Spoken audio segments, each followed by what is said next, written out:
जो कहानी मैं आज आपको सुनाने वाली हूँ उसका जिक्र मैंने अपनी फैमिली मेम्बर्स के अलावा और किसी से नहीं किया। बस कुछ ही पल में वो सब हो गया जिसका मैंने कभी तसव्वुर भी नहीं किया था। मैं आपको सारी बात बहुत डिटेल में बताऊंगी ताकि आप खुद अंदाज़ा लगा सकें कि उस रात आखिर हुआ क्या था। उस रात थक के जैसे ही मैं बिस्तर पे लेटी मेरी आंख लग गई। अगली सुबह मेरी फ्लाइट थी। बिजनेस के सिलसिले में मुझे दूसरी सिटी जाना था। अचानक मुझे अपनी 8 साल की बेटी रूबी के कदमों की आहट सुनाई दी।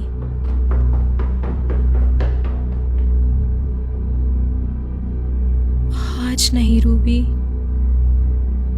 वो रात को अक्सर अपने कमरे से नीचे उतर के हमारे कमरे में आ जाया करती थी और मेरे बिस्तर के सरहाने खड़ी हो जाया करती थी और धीमी आवाज में मुझसे कहती थी, मम्मी मेरी तबीयत सही नहीं है।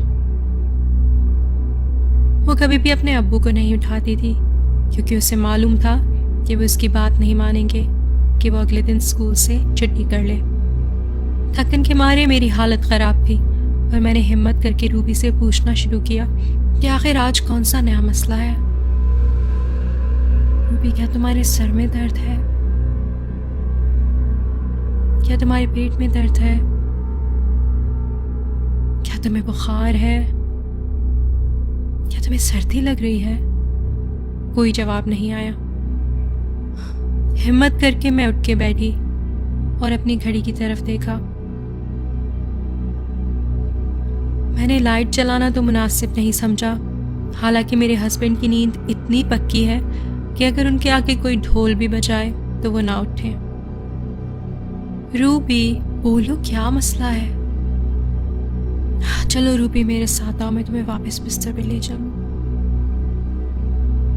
मैंने अपना हाथ अंधेरे में रूबी की तरफ बढ़ाया। मुझे अंधेरे में बस उसकी हल्की सी आउटलाइन नजर आई, मगर कुछ ठीक नहीं था।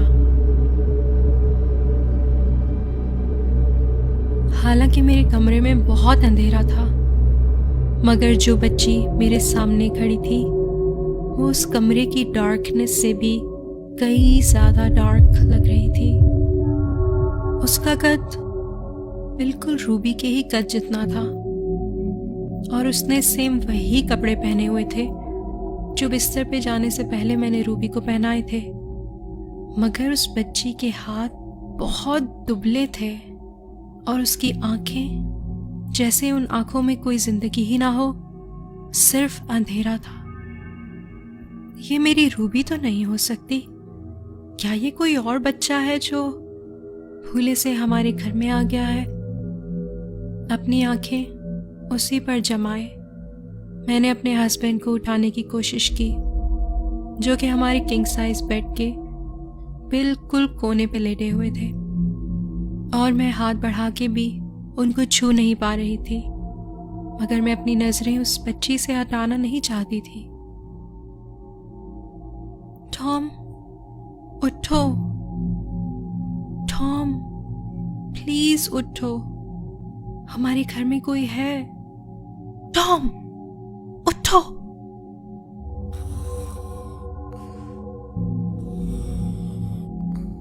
फिर मुझे ऐसा लगा कि वो बच्ची अब बिल्कुल भी हिलजुल नहीं रही और मेरी ही तरफ देख रही है। मैंने फिर थोड़ा आगे बढ़ के उसको गौर से देखने की कोशिश की तो मुझे एहसास हुआ कि ये कोई बच्ची नहीं है, कोई अजीब सी खौफनाक सी मखलूक है। उसका अजीब से तरीके से हिलना और रूबी के जैसे रोने की आवाजें निकालना मुझे बेइंतहा खौफ में मुब्तला कर रहा था।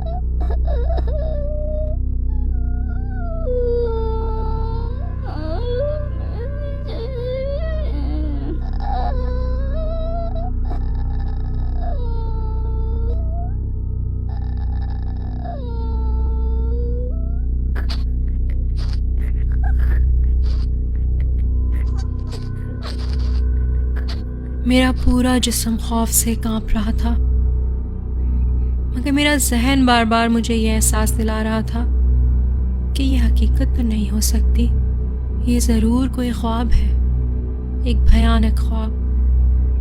मगर मैं ख्वाब कैसे देख सकती हूँ? ये तो बिल्कुल हकीकत लग रहा था। मैं अपनी घड़ी देख सकती थी, मैं अपनी साइड टेबल उस पे रखा हुआ लैंप देख सकती थी, मैं अपने चेहरे को हाथ लगा सकती थी, अपनी आंखों को महसूस कर सकती थी। तो ये ख्वाब कैसे हो सकता है?